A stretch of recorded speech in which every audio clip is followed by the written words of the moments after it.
大家好，我係丁姐，再翻嚟我哋五行養生嘅夏天嘅火。咁今日呢係第二個湯水喺火嘅系列要介紹嘅。今日嘅湯水呢就叫做生地茯苓馬蹄青紅蘿蔔湯。青紅蘿蔔湯我諗所有香港人長大或者係成個廣東省嘅人呢，或者我哋祖父輩開始呢，其實我諗冇人會唔知咩叫青紅蘿蔔煲湯，亦都冇人會未飲過。不過我哋今日嘅青紅蘿蔔湯比較特別，我用咗幾種材料，可能你平時會少啲用嘅，但係今次我介紹呢就會配合夏天。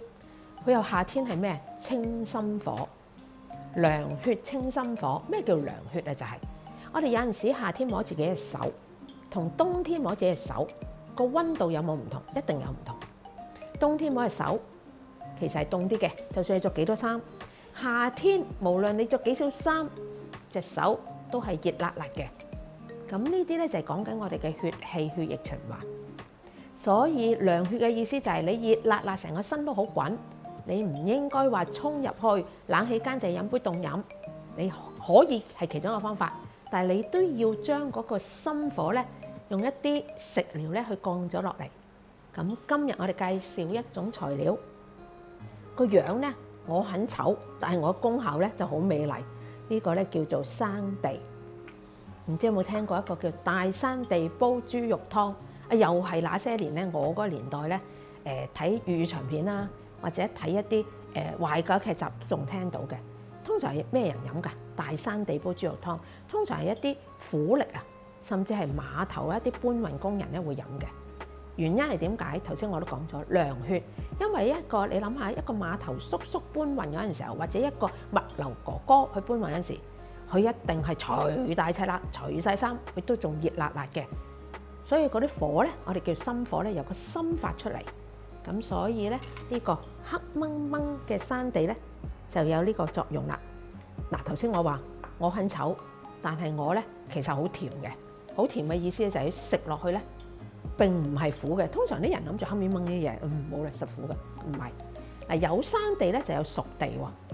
生地同熟地嘅分別咧就係將生地再處理過。點樣處理啊？可能用蜜糖去煎啦，可能去用糖去煨啦，煨嘅意思咧蒸啦，就變成咗熟地，生熟嘅熟。熟地同生地唔同咧，就變成咗養血喎。咩叫養血啊？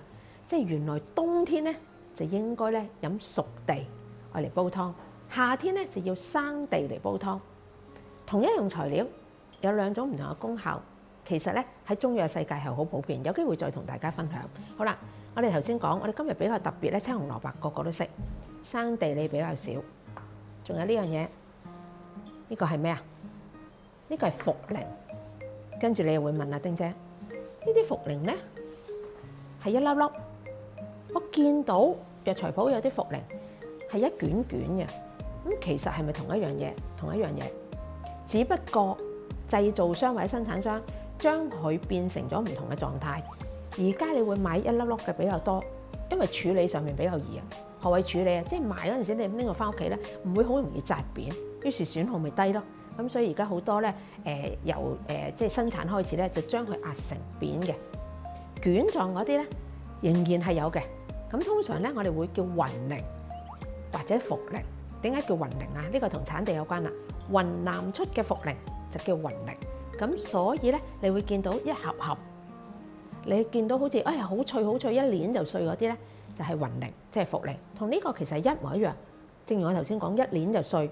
咁你話買嗰陣時候，你見到爛你又唔肯買，咁個鋪頭咪損耗好多咯。所以最近呢10年8載咧，就索性變成咗呢啲一粒粒嘅狀態。馬蹄買馬蹄咧，其實都真係好難去處理嘅。何謂處理咧？你話馬蹄唔係好容易處理，係你買翻嚟只要批咗啲皮，但係問題你批出嚟咧，甚至乎你切開佢咧，有陣時你見到我哋。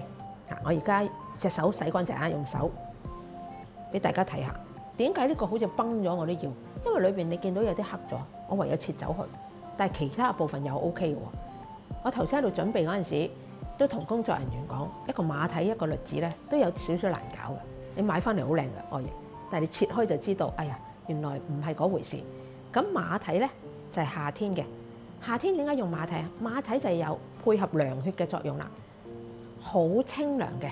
咁以前咧，甚至乎我諗而家可能都仲有啲小檔咧，或者夜市啦，我唔知香港嘅夜市會唔會就將馬蹄咧浸住喺啲糖水度咧，就咁食嘅。呢種食法咧係好清甜嘅。咁所以馬蹄咧其實係夏天好容易有嚟煲湯嘅一個材料。今日繼續係用豬展。我之前上一集都講過啦，夏天煲湯咧唔好用骨類啦，用瘦肉或者豬展都 OK嘅。咁然後青紅蘿蔔，第一陣咧就一齊煲。好啦，馬上去做示範。